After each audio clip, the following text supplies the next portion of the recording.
कहानी है दो भाइयों की जो न्यूयॉर्क में रहते थे, लेकिन इस शहर ने उनसे उनकी फैमिली, उनका सब कुछ छीन लिया, जिसका बदला वो इस शहर से लेना चाहते। छोटी उम्र में ही इन दोनों भाइयों ने कुछ बड़ा करने का सोचा, इस शहर को तबाह करने का सोचा। और कैसे? जितने सोर्सेज और अकल उनके पास थी, उसके इस्तेमाल से ये एक बोतल वाला बम बनाते हैं। फ्रैंकी यानी बड़ा भाई उसमें आग लगाता है और विंस्टन उसे एक बिल्डिंग में फेंक देता है, ये सोचे बगैर कि उसमें कई लोगों की जान चली जाएगी। शहर की बर्बादी का सोचते हुए भी ये ख्याल तो उनके दिल में आया ही नहीं कि यहाँ लोग मरेंगे। इस चीज का अंदाजा तो उन्हें तब हुआ जब बिल्डिंग में 100 से ज्यादा लोगों को मरने के बाद उन्हें पुलिस ने कस्टडी में लिया। विंस्टन को अब समझ आ रहा था कि उससे कितना बड़ा गुनाह हो गया। वो रो रहा था। तब फ्रैंकी उससे कहता है, रो मत मेरे भाई, पुलिस पूछे तो कहना बॉम्ब फ्रैंकी ने फेंका। इस सीन के बाद कहानी कई साल आगे बढ़ जाती है। तब फ्रैंकी के साथ क्या हुआ ये तो नहीं बताया गया, पर अब दिखाया जा रहा है कि वो बड़ा हो चुका है और होटल कॉन्टिनेंटल में रहता है, जहाँ के ऑनर कॉर्मिक ने इन दोनों भाइयों को पाल पोस के बड़ा किया। विंस्टन इन्हें छोड़कर लंदन में जाकर रहने लगा। वो बहुत ज़हीन था और अपनी जहानत बेच के लंदन में बहुत पैसे कमा चुका था। इस वक्त भी वो एक लग्जरी होटल में लंदन के बड़े बड़े बिल्डर्स के दरमियान में बैठा अपना बिजनेस आइडिया बेच रहा था, जबकि दूसरी तरफ फ्रैंकी के इरादे आज खतरनाक थे। होटल कॉन्टिनेंटल के अंदर आज न्यू ईयर सेलिब्रेशन हो रही है। होटल कॉन्टिनेंटल के ठीक नीचे एक रेलवे ट्रैक है, जहाँ से सीढ़ी लगाकर छुपकर फ्रैंकी अपने साथी के साथ होटल के 3rd फ्लोर में आता है, जहाँ एक लॉकर रखा गया था और यहाँ से चोरी करने का प्लान फ्रैंकी सालों से बना रहा था। इस फ्लोर के बिल्कुल ऊपर न्यू ईयर पार्टी चल रही थी। यहाँ फ्रैंकी लॉकर को एक रस्सी से बांधकर रस्सी की दूसरी तरफ हुक लगाकर हुक को रेलवे लाइन में फेंक देता है। जैसे ही ट्रेन वहाँ से गुजरती है, वो हुक ट्रेन में फंस जाता है और फोर्स से लॉकर टूट जाता है। फ्रैंकी और उसका साथी लॉकर के अंदर चले जाते हैं। यहाँ बहुत पैसा रखा था, लेकिन फ्रैंकी एक भी पैसे को हाथ नहीं लगाता। फ्रैंकी तो यहाँ एक खुफिया बॉक्स चुराने आया था। इससे पहले कि फ्रैंकी वो बॉक्स उठा लेता, उसका साथी पीछे से उसी पे गन तान देता है, जो देख फ्रैंकी उसे शूट कर देता है। मरते मरते इस आदमी के हाथ से गोली चल जाती है, जो गोलियां ऊपर पार्टी करने वाले लोगों को लग जाती है। गोलियों के शोर से कॉर्मिक के यानी होटल ओनर के लोग भी यहाँ आ चुके थे। इससे पहले कि वो फ्रैंकी को पकड़ दे, फ्रैंकी यहाँ से भागने की कोशिश करता है। कॉर्मिक के आदमी उसके ऊपर गोलियां चला के उसे रोकने की भी कोशिश करते हैं, लेकिन सब नाकाम रहता है। फ्रैंकी को नीचे उसकी यह नामी गर्लफ्रेंड लेने आई थी, जिसके साथ वो बैठकर यहाँ से फरार हो जाता है, कॉर्मिक के हजारों आदमियों को चकमा देते हुए। फ्रैंकी भी कॉर्मिक के लिए ही काम करता था। कॉर्मिक ने उसे पाल पोस के बड़ा किया था, फिर भी फ्रैंकी ने उसकी कीमती चीज चुरा कर उसे धोखा दिया। सीन कट होकर हमें विंस्टन को दिखाया जाता है, जो जब लंदन में अपने होटल रूम में उठा तो उसने नोटिस किया कि उसके कमरे के दरवाजे खुले हैं। वो बाहर जाकर चेक करता है, बाहर कोई नहीं था, लेकिन असल में जो कोई भी था वो पहले ही उसके रूम में आ चुका था। ये सब लोग विंस्टन को किडनैप कर लेते हैं। उसे जब होश आया तो उसने अपने आप को न्यूयॉर्क में कॉर्मिक के सामने पाया। कॉर्मिक यहाँ उसका वेलकम करता है और उससे फ्रैंकी के बारे में पूछता है, यानी उसके बड़े भाई के बारे में। कॉर्मिक बताता है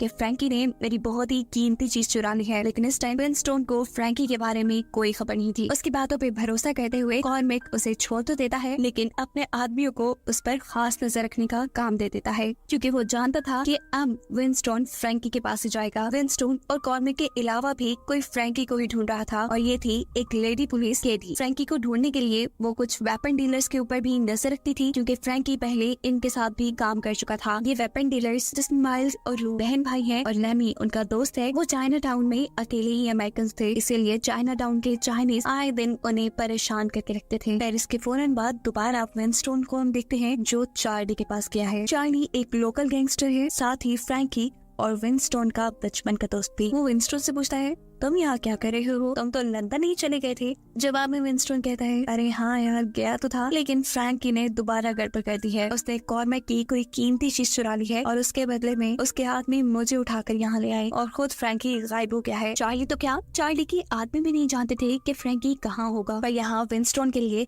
चार्ली फ्रैंकी की खबर लेने के लिए लोगों को भेजता है और विंस्टन से पूछता है, आखिर तुम उसका पता लेकर करोगे क्या? विंस्टन उसे देख के बोला, फ्रैंकी भाई है मेरा, उसकी जान खतरे में है। कॉर्मिक उसके पीछे पड़ा है, जिसने मुझे लंदन से उठा लिया वो उस तक भी पहुंच जाएगा और मैं उससे पहले अपने भाई को ढूंढकर बचा लूंगा। तुम अपनी कार दो बस मुझे। कार जो उसे जान से भी ज्यादा अजीज थी, लेकिन सामने मांगने वाला भी विंस्टन था। इनकार वो चाह कर भी नहीं कर पाता। हाँ, पर इतना जरूर वार्न किया उसे कि चाहे मर जाना, इस पर खराश ना आने देना। विंस्टन कार लेकर अब चार्ली के आदमियों के बताए चाइना टाउन के एक कराटे क्लब में आता है।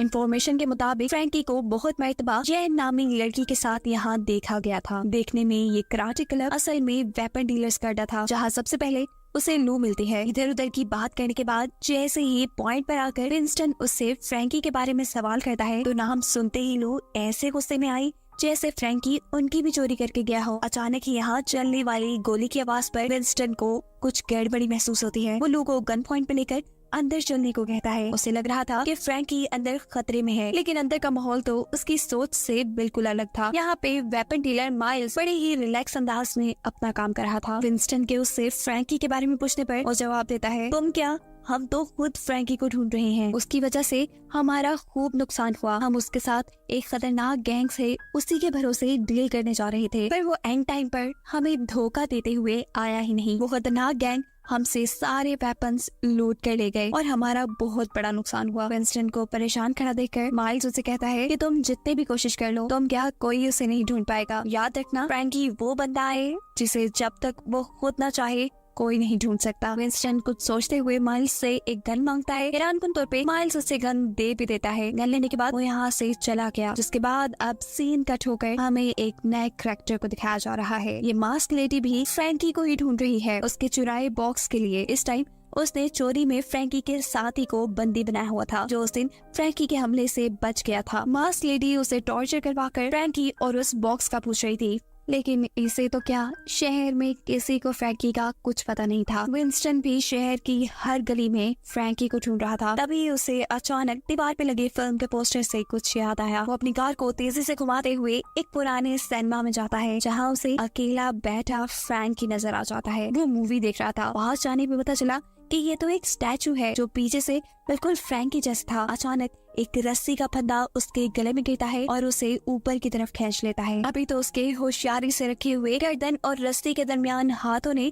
उसकी जान बचा ली थी। रस्सी के दूसरे पोल से लड़की ये येन थी और उसी ने ये ट्रैप लगाया था। ऊपर से ये सब कुछ फ्रैंकी भी देख चुका था, जिसको बचाने के लिए येन ने ये ट्रैप्स लगाए थे। इससे पहले कि येन विंस्टन को मार देती, फ्रैंकी उसे रोक कर नीचे आता है और उससे पूछता है, तुम यहाँ क्या कर रहे हो? विंस्टन जवाब में बोलता है, तुम्हारे गुनाहों की सजा, तुमने वो बॉक्स चुरा कर गलती कर दी है। तुम तक पहुंचने के लिए कॉर्मेक ने मुझे लंदन से किडनैप करवा लिया। मैं जानता हूँ वो जल्दी तुम तक भी पहुंच जाएगा। मैं तुम्हारी मदद के लिए यहाँ आया हूँ, क्योंकि मुझे ये भी पता है फ्रैंकी, तुम्हारे पास कोई प्लान नहीं है। वो उसे ऊपर ले जाकर वो बॉक्स दिखाता है जो वो कॉर्मेक का चुरा लाया था। इसके अंदर पैसे नहीं थे, बल्कि एक कॉइन प्रेस थी। विंस्टन उससे पूछता है कि आखिर तुमने कॉर्मेक की चोरी क्यों की? अरे ये कॉर्मेक की नहीं है, कॉर्मेक जिसके लिए काम करता है ये उसका है। ये जवाब देकर फ्रैंकी ये साबित करना चाहता था कि वो अपने बाप जैसे कॉर्मेक को धोखा नहीं दे रहा। इस टाइम पर विंस्टन से कहता है, फ्रैंकी प्लीज छोड़ो इन सभी घटिया लड़ाइयों को, मेरे साथ चलो, मेरे पास बहुत पैसा है, तुम्हारी हर ख्वाहिश मैं पूरी करूंगा। उनकी इन्हीं बातों के दौरान कॉर्मेक के जो आदमी विंस्टन की गाड़ी के ऊपर नजर रखे हुए थे वो भी पहुंच जाते हैं और इससे पहले कि वो इन्हें ढूंढ कर इनके ऊपर हमला करते, ये लोग खामोशी से वो कॉइन प्रेस लेकर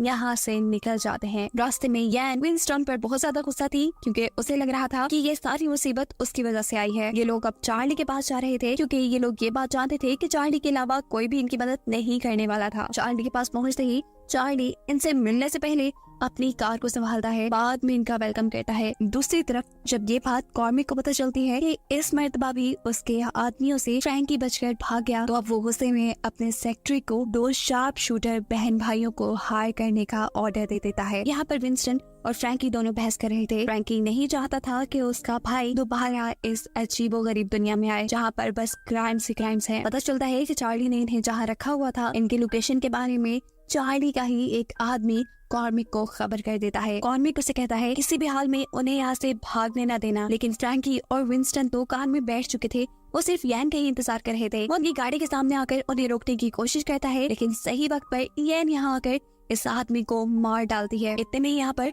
कॉर्मेक के लोग भी आ चुके थे और इससे पहले कि फ्रैंकी और विंस्टन उनके हाथ लगते, ये लोग भागते हुए यहाँ से एक बिल्डिंग की तरफ निकल जाते हैं। जल्दी जल्दी ये लोग बिल्डिंग की छत पे चढ़ रहे थे, क्योंकि यहाँ से एक हेलीकॉप्टर इन्हें पिक करने वाला था, जिसका इंतजाम चार्ली ने किया था। बिल्डिंग के अंदर कॉर्मेक के लोग भी इनका पीछा करते हैं और यहाँ इनके दरमियान में एक फाइट दिखाई जाती है। फ्रैंकी अपनी ताकत से किसी को अपने से जीतने नहीं देता और साथ ही यहाँ पर फायरिंग भी होती है, लेकिन जैसे तैसे बचते बचाते ये लोग आखिर हेलीकॉप्टर तक पहुंच ही जाते हैं। लेकिन वो वो नहीं जानते थे कि उनके यहाँ आने की खबर कॉर्मिक को पहले से थी और उसने यही दूसरी बिल्डिंग पे शार्प शूटर्स उनको मारने के लिए बुलाए थे। शार्प शूटर उनके हेलीकॉप्टर के ऊपर हमला करते हैं। एक गोली यैन को छूकर निकल जाती है और दूसरी पायलट को लगती है। जख्मी पायलट इन लोगों की जान बचाने के लिए जैसे तैसे हेलीकॉप्टर उड़ा देता है।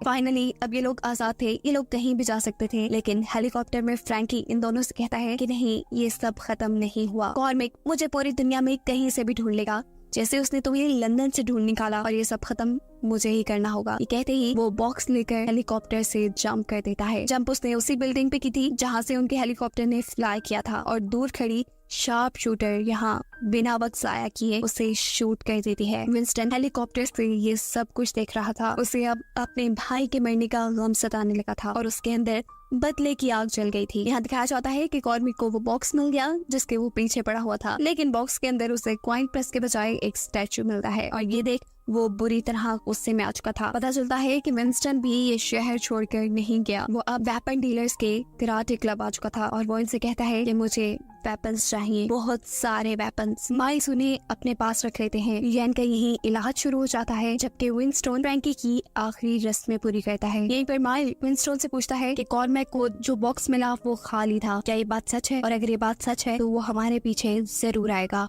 विंस्टन इन सब से मिलकर कॉर्मैक को मारने की बात करता है, लेकिन माइल्स उसे समझाता है कि वो कोई आम आदमी नहीं जिसे हम मार के खामोश हो जाएं। तब विंस्टन जवाब में उसे समझाता है, देखो उन्हें लग रहा है कि वो प्रेस हमारे पास है, ऐसे में वो हमें ही मारने आएंगे। इससे बेहतर यही है कि पहले हम हमला करके उन्हें मार दें, फिर उसके पास जो कुछ भी होगा वो सब हमारा होगा। हम होटल छीन लेंगे और वो सब मिलकर चलाएंगे। वो इन सबसे कहता है कि मैं कॉर्मिक की हर चाल को जानता हूँ, क्योंकि बचपन से ही उसने हमें पाल पोस के बड़ा किया है। यहाँ लेडी पुलिस केडी को भी कोई खबर देता है कि फ्रैंकी मारा गया, जिसे चेक करने के लिए जब वो मुर्दा घर आती है तो वहाँ उसे फ्रैंकी की लाश नहीं मिलती, क्योंकि उसे तो विंस्टन जला चुका था। इसके बाद वो यहाँ के लोगों से विंस्टन का पता ले लेती है, जबकि दूसरी तरफ हमें मास्क लेडी को दिखाया जाता है जो कॉर्मैक से मिलने आई है। वो कॉर्मैक को धमकी दे रही थी कि अगर 3 दिन में तुम वो कॉइन प्रेस ना ढूंढ पाए तो तुम्हारी जगह हाई टेबल पे कोई और होगा। दूसरी तरफ विंस्टन और वो वेपन डीलर्स यानी माइल्स और उसके साथ ही सभी अपनी ट्रेनिंग्स में लग चुके थे, क्योंकि वो जानते थे कि कॉर्मैक की आर्मी बड़ी है, उससे लड़ने के लिए इन्हें ट्रेनिंग तो चाहिए होगी। यहाँ पर विंस्टन इन लोगों को एक ऐसे किलर के बारे में बताता है जो पहले कॉन्टिनेंटल होटल में ही काम करता था,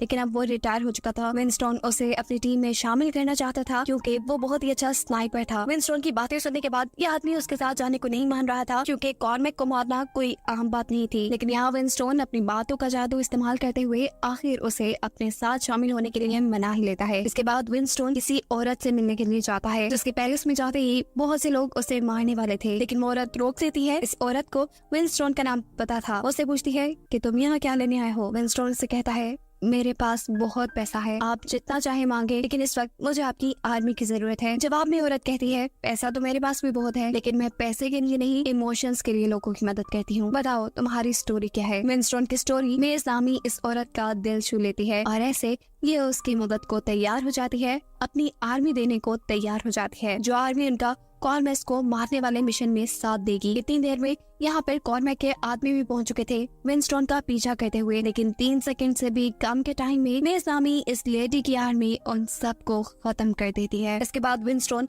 चार्ली के पास जाता है, जो उसका सबसे अच्छा दोस्त था, जिसने पहले भी उसकी मदद की थी, लेकिन यहाँ आकर वो देखता है कि कॉर्मैक के लोगों ने यहाँ का बुरा हाल कर दिया था, और यहाँ जो रह गया था वो सिर्फ चार्ली का साथ ही था, जिसे भी वो अपने साथ मिला लेता है। सीन दिखाया जाता है यैन का। वो अब अपने सिनेमा के ऊपर बने उस घर में आ जाती है जहाँ पे वो फ्रैंकी के साथ रहा करती थी, और यहाँ उसका सामना हो जाता है कॉर्मैक के 3 आदमियों से, जिसे वो बेदर्दी से लड़कर मार देती है, और उसके बाद फैसला करती है कॉर्मैक से फ्रैंकी की मौत का बदला लेने का। जाहिर सी बात थी, काम आसान नहीं था, इसीलिए वो भी विंस्टन की मदद करने का फैसला करते हुए होटल कॉन्टिनेंटल का मैप लेके उनके पास आती है, जो कि फ्रैंकी ने बनाया था, और जाहिर सी बात थी इन्हें अपने प्लानिंग में उसकी जरूरत पड़ने वाली थी। इस मैप को देखकर स्नाइपर विंस्टन से कहता है कि होटल कॉन्टिनेंटल बहुत कॉम्प्लेक्स है, इस मैप के जरिए हम अपना पूरा काम नहीं कर पाएंगे, हमें होटल के किसी अंदर के बंदे को अपने प्लान में साथ मिलाना होगा। फिलहाल दिखाया जाता है कि ये लोग होटल कॉन्टिनेंटल के सामने वाली बिल्डिंग्स में जाते हैं, एक ऐसा पॉइंट ढूंढने के लिए जहाँ से ये होटल कॉन्टिनेंटल के सभी कमरों को टारगेट पे रख सके। यहाँ पर विंस्टन और स्नाइपर बातें कर रही है कि हमें किसी भी हाल में हमला करने के बाद कॉर्मैक को इतने से ही टाइम में मारना है कि उसे अपने कमरे में लगे रेड बटन को दबाने का मौका न मिले। अगर उसने वो बटन दबा दिया तो पूरे होटल में जितने भी किलर्स उसने अपनी सिक्योरिटी के लिए रखे हुए हैं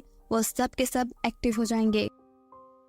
ये एक तरह का उनके लिए अलार्म है और फिर सभी तुम लोग को मारने के लिए दौड़ेंगे और तुम सब मर जाओगे। विंस्टन उससे कहता है परेशान ना हो, कॉर्मैक अब मर के ही रहेगा। यहाँ अगले दिन विंस्टन को लोकेस से आगे खबर मिलती है कि कॉर्मैक का पर्सनल सेक्रेटरी उसे छोड़कर वापस अपने गांव जा रहा है। वो क्योंकि होटल के अंदर का बंदा था और इन्हें अपने प्लान को पूरा करने के लिए ऐसे ही किसी बंदे की जरूरत थी, तो वो कॉर्मैक के सेक्रेटरी के गांव जाने वाली पूरी बस को ही खाली करवा लेते हैं। कॉर्मैक के सेक्रेटरी विंस्टन की इस हरकत से डर जाता है, जिसकी हालत देखकर विंस्टन कहता है डरो नहीं, सिर्फ बात करने आया हूँ। विंस्टन उसे समझाता है कि देखो तुमने कॉर्मैक के साथ मिलकर बहुत गुनाह कर लिया है। इस गुनाहों वाली दुनिया में तुम्हारा कोई काम नहीं। तुम्हारे पास अब दो ही रास्ते हैं, या तो तुम ये सब कुछ छोड़ के अपने गाँव चले जाओ या फिर हमारे साथ मिल जाओ। मैं जानता हूँ तुम्हारे लिए काम मुश्किल हो सकता है, लेकिन मैं वादा करता हूँ कि मैं तुम्हें बचा लूंगा। सारी बातें सुनने के बाद वो बस से उतर जाता है और वापस होटल कॉन्टिनेंटल पैदल ही जाता है। रास्ते में विंस्टन की सारी बातें उसके दिमाग में चल रही थी। कॉर्मैक के पास आने पे वो देखता है कि कॉर्मैक ने उस म्यूजिशियन को मार दिया है जिसने इस सेक्रेटरी के ही कहने पर ये जॉब छोड़ने का फैसला किया था। कॉर्मैक का सेक्रेटरी जब इस लड़की के बारे में पूछता है तो कॉर्मैक बताता है जाने की बात कर रहा था, बेवफा था, मार दिया। तुम तो जानते हो मैं छोड़कर जाने वाले लोगों से तंग आ चुका हूँ। छोड़कर तो वो खुद भी जाने वाला था और इन बातों से वो डर जाता है। उसे कॉर्मैक के साथ वफादार रहना ही ठीक रहता है और वो कॉर्मैक को बता देता है कि विंस्टन कॉर्मैक को मारने के लिए एक पूरी आर्मी बना रहा है। उसने मुझे भी ज्वाइन करने को बोला। कॉर्मैक उसकी बात काट के कहता है फिर तुमने क्या जवाब दिया? ये सेक्रेटरी बताता है कि मैंने उनका साथ देने से इनकार कर दिया, मैंने आपको चुना। और ये बात सुनते ही कॉर्मैक उसका माथा चूम लेता है। अगले सीन में हम देखते हैं कि विंस्टन के सभी साथी एक जगह पे हैं और वो लड़ने की नाकाम कोशिश कर रहे हैं। इन्हीं अजीबोगरीब से ट्रेनिंग कर रही हैं। ऐसी ट्रेनिंग से वो कॉर्मैक से तो नहीं जीत सकते। ये सारी कंडीशन देखते हुए विंस्टन इन सब से कहता है कि जो अभी पीछे हटना चाहता है वो हट जाए, लेकिन मेरा मिशन कॉर्मैक को मारने का ही है और फिर उसका होटल छीन लूंगा। लेकिन यहाँ पर सभी विंस्टन का साथ देने का फैसला करते हैं। हम देखते हैं कि उनके इस अड्डे तक लेडी पुलिस केडी भी पहुंच चुकी है। विंस्टन का पूछते पूछते वो जब लू से विंस्टन के बारे में पूछती है तो लू साफ झूठ बोल देती है। विंस्टन ऐसा तो नाम मैंने कभी नहीं सुना। केडी कहती है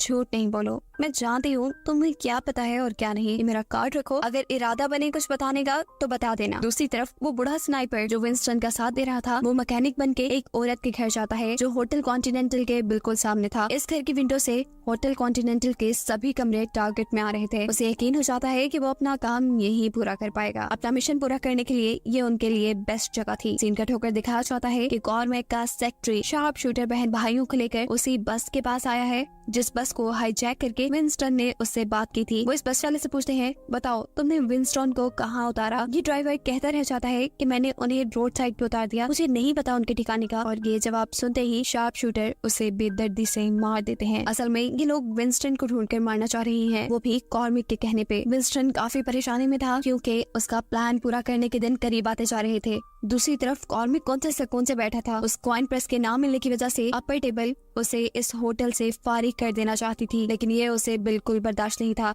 इस टाइम विंस्टन जिसने होटल कॉन्टिनेंटल में ही एक रूम ले लिया था, शार्प शूटर यहाँ आकर रिसेप्शनिस्ट को गन पॉइंट पे रखकर उसका रूम नंबर पूछते हैं। दिखाया जाता है कि विंस्टन तो होटल से बाहर जा रहा था, जबकि केटी भी उसका पता करते करते यहाँ आ चुकी थी। केटी उसे पहली मर्तबा देख रही थी इसलिए उसने पहचाना तो नहीं, लेकिन चाल से उसे ये विंस्टन ही लगा। उसका नाम लेने पे वो रुक भी गया। उसकी इस हरकत से केटी को कंफर्म हो गया था कि वो विंस्टन है, इसलिए वो उसे गन पॉइंट पे ले लेती है। विंस्टन जो सारी सिचुएशन समझने की कोशिश में था, पीछे से कॉर्मैक के भेजे हुए शार्प शूटर भी यहाँ पर फायरिंग करने लग जाते हैं। केडी पीछे मुड़कर पहले उस शार्प शूटर को ही मार देती है और उस शार्प शूटर की एक गोली केडी के भी चेहरे को छूकर गुजर जाती है, जबकि उस शार्प शूटर की बहन विंस्टन को पकड़कर कॉर्मैक के पास ले जाती है। यहाँ पर लेडी पुलिस केडी का साथ ही आता है, यानी एक और पुलिस वाला, और उसे होश दिलाता है। वो यहाँ मरे हुए शार्प शूटर की तलाशी लेती है तो उसे उसकी जेब से एक गोल्ड कॉइन मिलता है। पुलिस वाला केडी से कहता है इसे छोड़ दो, ये होटल कॉन्टिनेंटल में मौजूद किलर्स की आईडी है। और अब केडी इस कॉइन को अपने पास रख लेती है। दूसरी तरफ दिखाया जाता है कि लू अपने साथियों के पास आकर सबको बताती है कि विंस्टन को कॉर्मैक के लोग पकड़ के उसके पास ले गए हैं,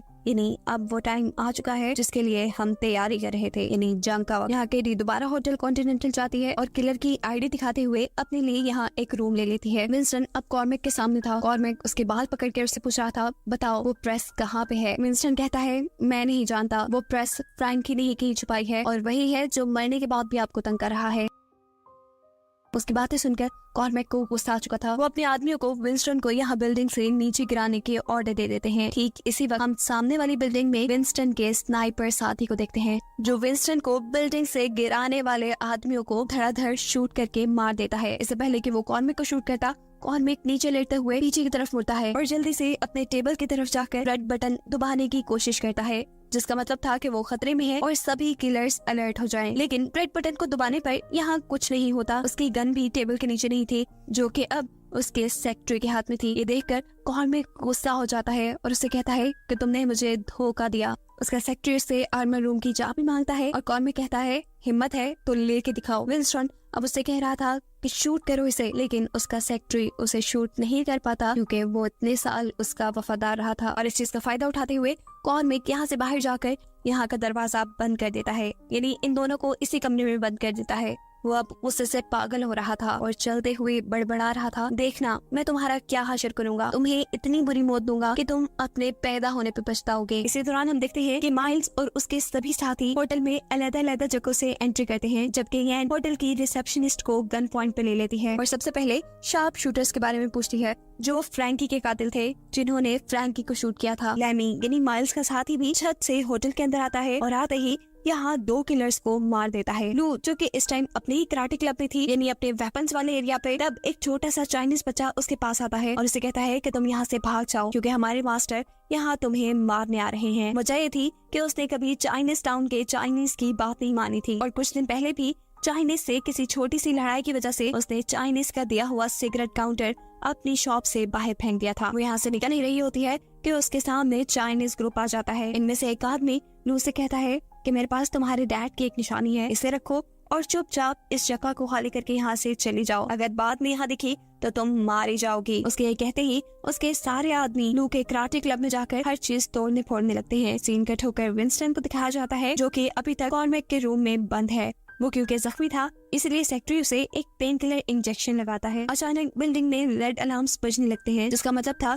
कि कॉर्मिक ने सभी किलर्स को अलर्ट कर दिया है किसी दूसरे रेड बटन की मदद से। येन जो कि अभी कॉरिडोर में ही थी, वो इन किलर से बचने के लिए वेंटिलेशन में चली जाती है। किलर के हर रूम में लगे हुए एक पाइप के जरिए उन्हें विंस्टन और सेक्रेटरी की पिक्चर्स मिल जाती है कि इन दोनों को मारना है। केडी जो इस होटल के अंदर किलर बन के ही घूम रही थी, 2 किलर्स को उसका पता चल जाता है कि ये तो एक पुलिस है। इससे पहले कि ये उनको नुकसान पहुंचाते, केडी के हाथों ये दोनों ही पिट जाते हैं। वहाँ ऊपर जहाँ लैमी ने 2 किलर्स को मारा था, उसको भी मारने के ऑर्डर्स मिल जाते हैं। अपने आप को बचाते हुए वो उसी रूम में पहुंच जाता है जहाँ से किलर्स को गाइड कंट्रोल किया जा रहा था। यहाँ पे बैठी हुई लड़की किलर्स से भी ज्यादा शार्प थी। वो लैमी को यहाँ पे मारने वाली थी, लेकिन लैमी बहुत ही मुश्किल से उससे अपना पीछा छुड़वाता है और उसी के चाकू से उसी को मार गिराता है। वेंटिलेशन में छुपी हुई यैन अभी भी शार्प शूटर्स की तलाश में थी क्योंकि उसे सिर्फ फ्रैंकी का बदला लेना था। यहाँ दिखाया जाता है कि विंस्टन और सेक्रेटरी भी अपने आप को उस कमरे से छुड़वाते हुए आर्मर रूम तक पहुंच गए थे। इससे पहले कि वो इस तिजोरी को खोल पाते, कॉर्मिक अपने बहुत से किलर्स के साथ यहाँ पहुंच जाता है। कॉर्मिक जैसे ही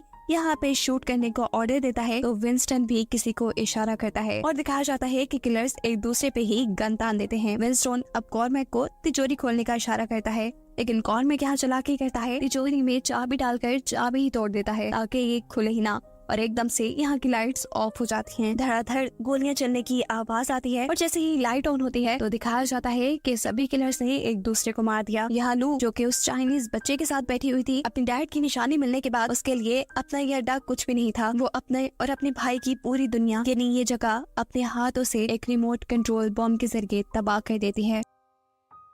सीन्स दोबारा कॉर्मिक और विंस्टन पे शिफ्ट होते हैं, जहाँ कॉर्मिक उस तिजोरी वाले रूम से जल्दी से निकलकर एलिवेटर से 13th फ्लोर के लिए चला जाता है। विंस्टन और सेक्रेटरी भी उसका पीछा करते हुए यहाँ आते हैं और लिफ्टमैन को मार के पूछते हैं बताओ कि कॉर्मिक किस फ्लोर पे गया है। वो उसे बता देता है 13th फ्लोर। उनकी इन्हीं बातों के दौरान यहाँ पे केडी आ जाती है और विंस्टन को गन पॉइंट पे ले लेती है। वो सेक्रेटरी को यहाँ से भागने को कहती है और विंस्टन को अपना पीछा करने की वजह बताती है। वो बताती है कि सालों पहले जिस रात जिस बिल्डिंग में तुमने बॉम्ब फेंका, उस रात मेरी पूरी फैमिली उस हादसे में जलकर मर गई। मैं उनका बदला तुमसे लेना चाहती हूँ। ये कहते ही वो एक पेट्रोल की बोतल निकालकर उसके ऊपर छिड़क देती है और कहती है तुम्हें क्यों ना एहसास हो उस दर्द का जो उस रात मेरी फैमिली ने सहा। विंस्टन उससे माफी मांगता है और कहता है मुझे नहीं मालूम था कि उस दिन उस बिल्डिंग में लोग थे, लेकिन केडी उसकी बातों में नहीं आने वाली थी। वो उसकी सॉरी बिल्कुल एक्सेप्ट नहीं करने वाली थी। इससे पहले कि वो यहाँ पे विंस्टन को मार देती, दूसरी बिल्डिंग में खड़ा विंस्टन का साथी यानी स्नाइपर वहाँ से एक गोली चलाता है जो कि केडी को लग जाती है। विंस्टन केडी को मरवाना नहीं चाहता था, इसीलिए वो इशारा करके स्नाइपर को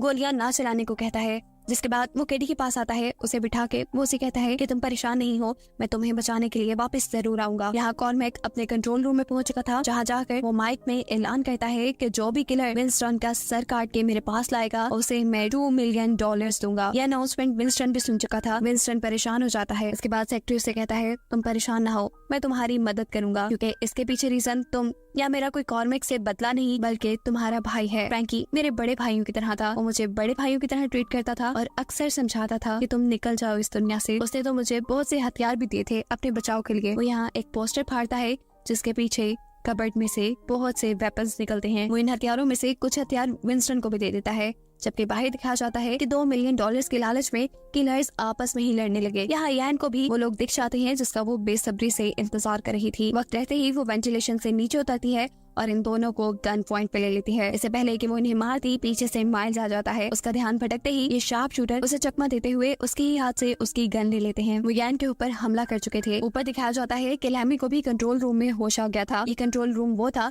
जहाँ से किलर्स को मारने वाले लोगों की पिक्चर्स भेजी जाती थी और वो इन्हीं पाइप्स के जरिए सभी किलर्स के पास एक एक बॉम्ब भेज देता है। वो शार्प शूटर जिसे यहान मारना चाहती थी, वो बड़ी चालाकी से इसी डक के जरिए उसके पास भेजा हुआ बॉम्ब वापस उस कंट्रोल रूम में भेज देते हैं, जिसके तबाह होने पे यहाँ लैमी की ही मौत हो जाती है। नीचे अब इसी शार्प शूटर से माइल्स लड़ने लग जाता है। ये शार्प शूटर बहुत ही तेज था और माइल्स को लड़ाई में हराने ही वाला था कि यहाँ पे उसकी मदद के लिए लू पहुंच जाती है, लेकिन वो तो लू को भी अपने कंट्रोल में कर लेता है। इससे पहले कि वो उन दोनों को मार देता, वो चाइनीज लड़का जिसे लू अपने साथ लेके आई थी, वो ऊपर से उसे उसके फादर की गन देती है, जिसका इस्तेमाल करते हुए लू उस शार्प शूटर को मार देती है। अब विंस्टन उस रूम में जाता है जहाँ पे लैमी की मौत हुई थी। वो देखता है कि लैमी ने काफी सारे डक्स में बम नहीं फेंके, ये काम वो खुद करने लग जाता है। इन बॉम्ब्स की वजह से काफी सारे किलर्स मारे जाते हैं और ये देखकर कॉर्मेक को परेशानी हो जाती है, क्योंकि उसे लग रहा था कि अब उसका भी बचना मुश्किल है। इसी दौरान यान दूसरी शार्प शूटर से छत पे लड़ रही थी। उसके भाई को तो लू मार चुकी थी, लेकिन ये भी अपने भाई से कुछ कम नहीं थी। लेकिन यान जो कि फ्रैंकी की मौत के बदले की आंख में चल रही थी, वो यहाँ अपने जुनून और अपने पागलपन में उसे मार देती है। कॉर्मेक जो अपनी मौत के लिए परेशान था, तब उसे मास्क लेडी की कॉल आती है जो उससे पूछ रही थी क्या तुम्हें कॉइन प्रेस मिल गई? अगर नहीं मिली तो बस फिर होटल छोड़ने के लिए तैयार हो जाओ। कॉर्मेक गुस्से में जवाब देते हुए कहता है ये होटल मुझसे कोई नहीं छीन सकता। वो कंट्रोल रूम की तरफ वापस आता है और अपना हाथ एक स्कैनर पे स्कैन करते हुए इस होटल का अल्ट्रा सिक्योरिटी मोड ऑन कर देता है, जिससे होटल के सभी खिड़की और दरवाजों के आगे लोहे के शेड आने लगे थे। इसका मतलब जो अब होटल के अंदर था वो होटल के अंदर ही रहेगा और जो बाहर है वो कभी अंदर नहीं आ पाएगा। साथ यहाँ पे एक बॉम्ब भी एक्टिवेट हो जाता है जो 10 मिनट के अंदर अंदर फट जाएगा, जिससे ये होटल तबाह हो जाएगा।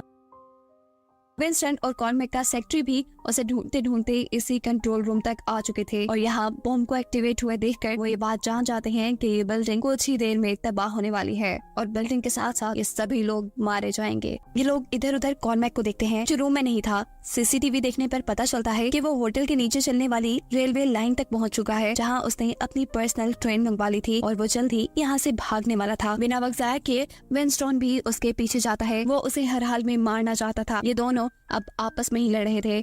इतने में दिखाया जाता है कि पीछे से केडी आकर कॉर्मेक को शूट कर देती है और इस हमले से कॉर्मेक की मौत हो जाती है। उसके मरने के बाद उसकी पर्सनल ट्रेन भी यहाँ आ चुकी थी। विंस्टन चाहता तो अब इसमें बैठ के अपनी जान बचा सकता था, लेकिन वो ऐसा नहीं करता। वो अपने साथियों के साथ वफादार था। अपने साथियों की जान बचाने के लिए उसके पास एक आइडिया आता है। वो यहाँ पे कॉर्मेक का हाथ काट के सिक्योरिटी कंट्रोल रूम में ले जाता है। उसका हाथ स्कैन करता है, बॉम्ब को डीएक्टिवेट कर देता है और होटल की अल्ट्रा सिक्योरिटी को खत्म कर देता है। ये लोग जीत चुके थे फाइनली। किसी को भी यकीन नहीं आ रहा था। सब लोग यहाँ इकट्ठे थे। विंस्टन कॉर्मेक के सेक्रेटरी से कहता है अगर तुम जाना चाहो तो यहाँ से जा सकते हो। जवाब में वो कहता है नहीं, मेरे बगैर आप यहाँ बोर हो जाएंगे। सब लोग यहाँ पे अपनी जीत की सेलिब्रेशन करते हैं। अब इनके प्लान के मुताबिक ये होटल ये सब लोग मिलकर चलाने वाले थे, लेकिन उनकी खुशियों पे पानी फेरने के लिए यहाँ पे मास्क लेडी आ जाती है जो विंस्टन से कहती है कि कॉर्मेक को मार देने से ये होटल आपका नहीं हो जाता। होटल किसका होगा ये बात तो हाई टेबल डिसाइड करेगी और अगर आप चाहें तो मैं आपके लिए हाई टेबल से बात कर सकती हूँ।